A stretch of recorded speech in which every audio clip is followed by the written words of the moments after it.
नहमदुहु व नुसल्ली व नुसल्लिम अला रसूलिहिल करीम अम्मा बाद। आज का उन्वान है नियतुल मर्इ खैरुम मिन अमलिही। आदमी की नीयत उसके अमल से बेहतर है। बुज़ुर्गान मोहतरम, हमें चाहिए कि हम अपनी नीयत की इस्लाह करें, अपनी नीयत को दुरुस्त करें,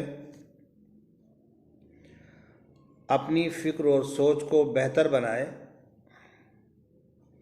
नीयत अगर सही होगी तो हमारे आमाल अल्लाह के यहाँ मकबूल होंगे, और अगर हमारी नीयत फासिद होगी, ख़राब होगी, तो हमारे आमाल मरदूद हो जाएंगे। हिजरत, जिसमें इंसान सब चीज़ों को खैराबाद कह देता है,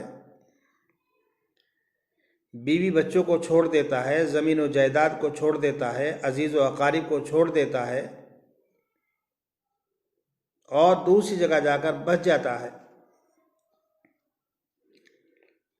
लेकिन एक सहाबी रसूल मुहाजिर उम्मे कैस, जिन्होंने एक औरत से निकाह की खातिर हिजरत की थी, तो रसूल अकरम सल्लल्लाहु अलैहि वसल्लम ने खुतबा दिया और आपने इरशाद फरमाया कि जिस आदमी ने अपनी हिजरत से जिस चीज़ का इरादा किया वही चीज़ उसको हासिल होगी। बुजुर्गान मोहतरम, मुहाजिर उम्मे कैस को हिजरत का सवाब नहीं मिला।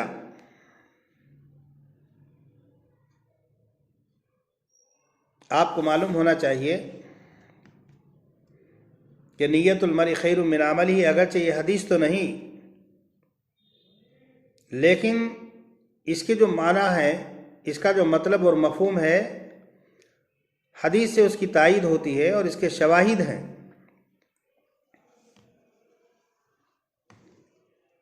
रसूल अकरम सल्लल्लाहु अलैहि वसल्लम ने इरशाद फरमाया कि जो आदमी सच्चे दिल से अल्लाह तबारक व तआला से शहादत का सवाल करे, शहादत को तलब करे,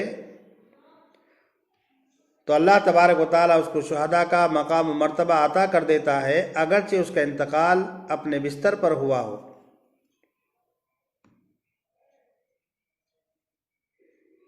एक आदमी मस्जिद बनाने का इरादा करता है, हस्पताल बनाने का इरादा करता है और कहता है कि अगर अल्लाह तबारक व तआला ने मुझे मालो दौलत से नवाजा तो मस्जिद बनाऊंगा, हस्पताल बनाऊंगा। लेकिन मस्जिद हस्पताल बनाने से पहले ही वो दुनिया से चला जाता है और जो उसने नीयत की थी उसी नीयत पर उसका इंतकाल होता है, तो उसके नामाए आमाल में मस्जिद बनाने का, हस्पताल बनाने का सवाब लिखा जाएगा, इसलिए कि उसने नीयत की।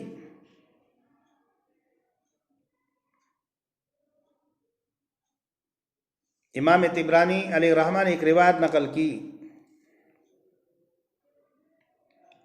वो फरमाते हैं कि हज़रत सहल इब्न साद रज़ियल्लाहु ताला अन्हु से मरवी है, रसूल अकरम सल्लल्लाहु अलैहि वसल्लम ने इरशाद फरमाया कि मोमिन की नीयत उसके अमल से बेहतर है और मुनाफिक का अमल उसकी नीयत से बेहतर है।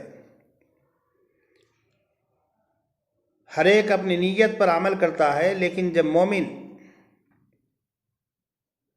कोई अमल करता है तो अल्लाह तबारक व तआला उसके कल्ब के अंदर एक नूर पैदा कर देता है, एक रोशनी को पैदा कर देता है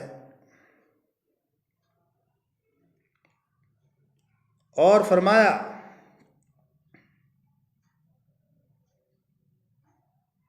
कि नीयत जो होती है ये कल्ब का अमल है, दिल का अमल है। ये एक पोशीदा चीज़ होती है जिस पर अल्लाह के अलावा कोई मुत्तला नहीं हो सकता,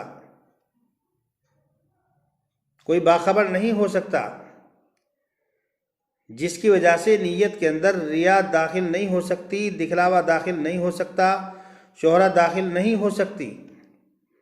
रिया और सुमा की वजह से नीयत बातिल नहीं हो सकती।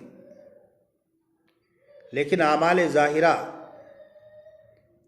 उनके अंदर दिखलावे का भी एहतमाल है, शोहरत का भी एहतमाल है,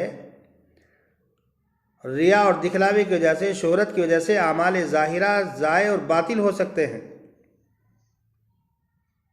लेकिन इनकी वजह से नीयत बातिल नहीं होती। हज़रत अबू मूसा अशरी रज़ी अल्लाह ताला अन्हु फरमाते हैं कि रसूल अकरम सल्लल्लाहु अलैहि वसल्लम ने इरशाद फरमाया कि नीयत की वजह से अल्लाह तबारक व तआला बंदे को वो चीज़ अता कर देता है जो अमल की वजह से अता नहीं करता।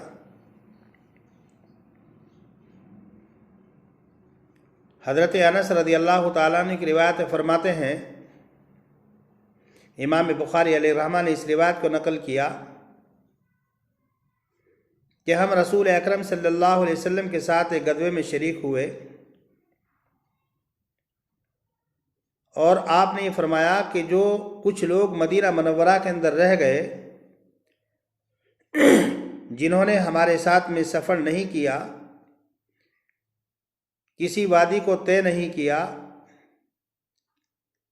लेकिन वो जिहाद में बराबर के शरीक हैं,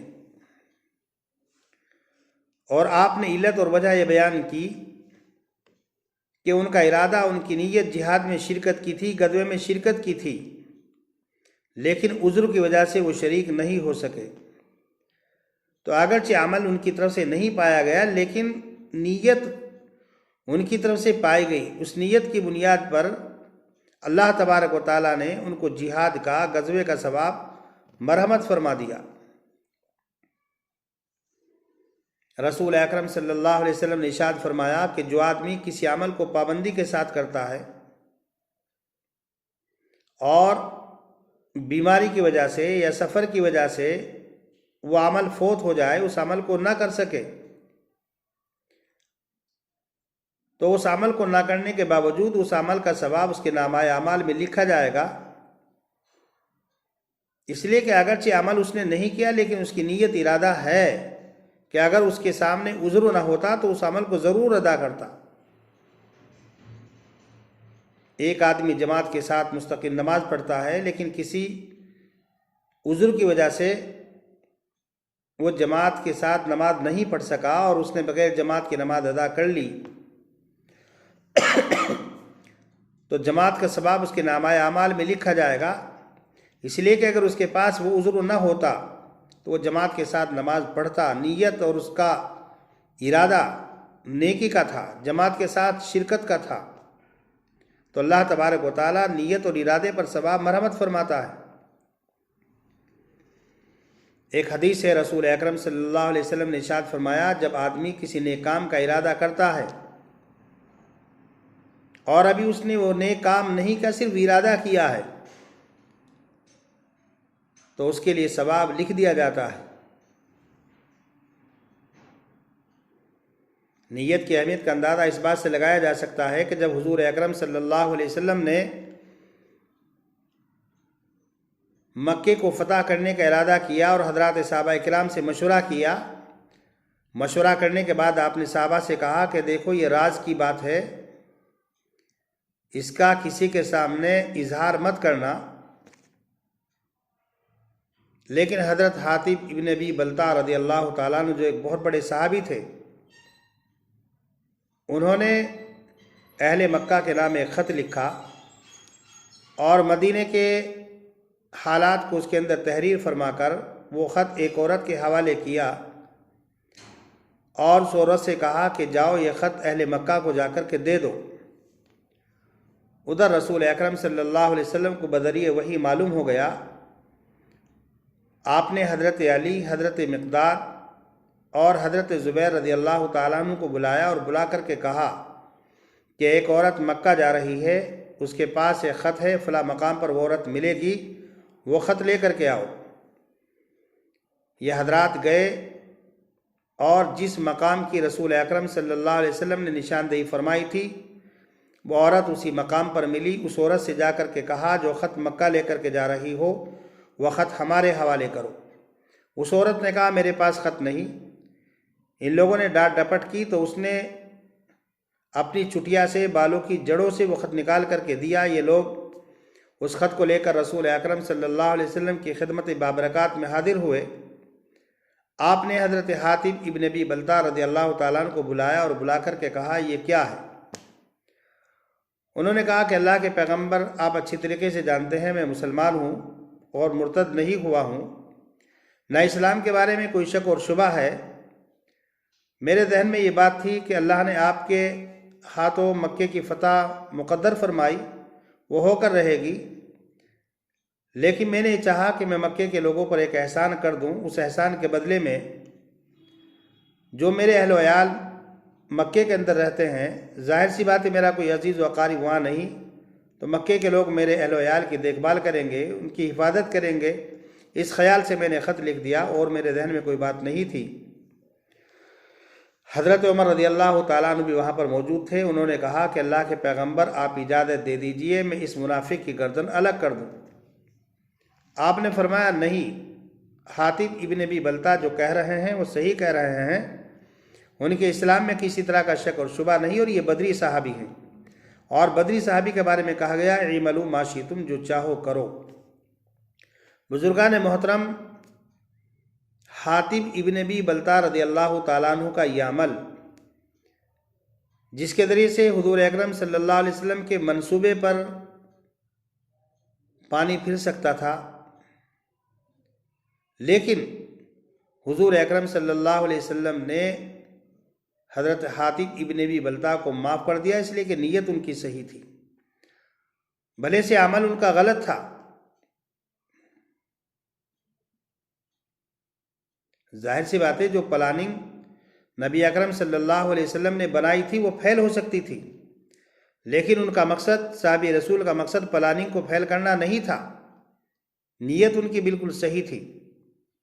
यही वजह थी कि रसूल अकरम सल्लल्लाहु अलैहि वसल्लम ने इतनी बड़ी गलती को भी माफ़ कर दिया। बुजुर्गान मोहतरम, नीयत जो है, नीयत ये कल्ब का अमल है। आप जानते हैं कल्ब जो है बदन का बादशाह है और ये आदा और जवारे उसका लश्कर है।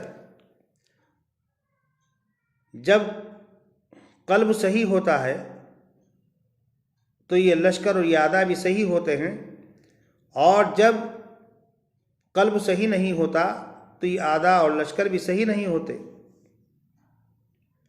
यही वजह है कि रसूल अकरम सल्लल्लाहु अलैहि वसल्लम ने इरशाद फरमाया कि जिस्म के अंदर एक गोश्त का लोथड़ा है, जब वो सही होता है तो पूरा जिस्म सही होता है, और जब उसके अंदर फसाद और ख़राबी पैदा होती है तो पूरा जिस्म ख़राब हो जाता है, और वो कल्ब है। बुजुर्गान मोहतरम, अमल ख़त्म हो जाता है लेकिन नीयत के अंदर इस्तिमरार और दवाम होता है। यही वजह है कि इंसान दुनिया के अंदर ईमान की हालत में 50 साल रहता है तो हमेशा हमेश के लिए जन्नत के अंदर चला जाएगा। एक आदमी कुफ्र की हालत में 50 साल दुनिया के अंदर गुजारता है लेकिन जहन्नम के अंदर उसको हमेशा हमेश रहना पड़ेगा, इसलिए कि हमेशा हमेश का फ़ैसला या अमाल की बुनियाद पर नहीं बल्कि नीयत की बुनियाद पर है। इसलिए कि एक मोमिन की नीयत, इरादा यह है कि अगर मुझे हमेशा हमेश की ज़िंदगी दी जाएगी तो मैं ईमान की हालत में रहूँगा, और एक काफिर की नीयत यह है कि अगर मुझे हमेशा हमेश के लिए दुनिया में रखा जाएगा तो मैं कुफ्र की हालत में ज़िंदगी गुजारूँगा। तो जन्नत और जहन्नम की हमेशगी का फ़ैसला आमाल पर नहीं बल्कि उनकी नीयतों पर है। बुजुर्गान मोहतरम, नीयत बहुत अहम अमल है, इसलिए हमें इस्लाह नीयत की ज़रूरत है। हम अपनी नीयतों को दुरुस्त करें, अपनी नीयत को बेहतर बनाएं, अच्छे कामों की नीयत करें, लेकिन इसका मतलब ये नहीं है कि सिर्फ हम नीयतों पर इक्तिफा करें और आमाल ना करें।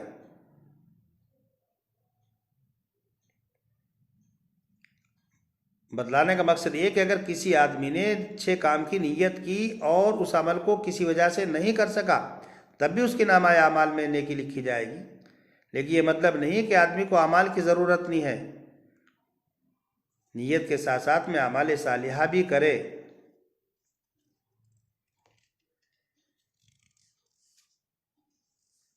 यही वजह है कि हमारे अकाबिरीन जब कोई किताब तस्नीफ करते थे, तालीफ करते थे, या कोई भी कार्य खैर करते थे तो नीयत का एहतमाम करते थे। आप जानते हैं कि जो इबादत महज़ा हैं वो तो बग़ैर नीयत की दुरुस्त ही नहीं होती, और जो हमारे अमल मुबाह हैं, जायज़ हमारे आमाल हैं, अगर हम उनके अंदर नीयत नहीं करेंगे तो हमें सवाब नहीं मिलेगा। सवाब तभी मिलेगा जब हम उनके अंदर भी नीयत करेंगे। एक आदमी वज़ू करता है लेकिन वज़ू के अंदर नीयत नहीं करता तो उसको सवाब नहीं मिलेगा, वज़ू हो जाएगा। नीयत का मतलब यह नहीं है कि ज़बान से कलिमात कहे, दिल में इरादा करना, दिल से इरादा करना, इसी को नीयत है। एक आदमी घर से चला मस्जिद के लिए तो वो नीयत हो गई, एक आदमी वज़ू करने के लिए चला तो नीयत हो गई। ज़बान से अल्फाज कहना ज़रूरी नहीं, इसलिए नीयत पर खुसूसी तवज्जो दीजिए, नीयत की इस्लाह कीजिए, नीयत को दुरुस्त कीजिए। अल्लाह तबारक व तआला से दुआ है कि अल्लाह तबारक व तआला हमारी नीयतों की इस्लाह फरमाए, हमारी नीयतों को दुरुस्त करें। अल्लाह तबारक व तआला आमाल मर्दिया करने की तौफीक मरहमत फरमाए। व आखिर दावाना अनिल हम्दुलिल्लाहि रब्बिल आलमीन।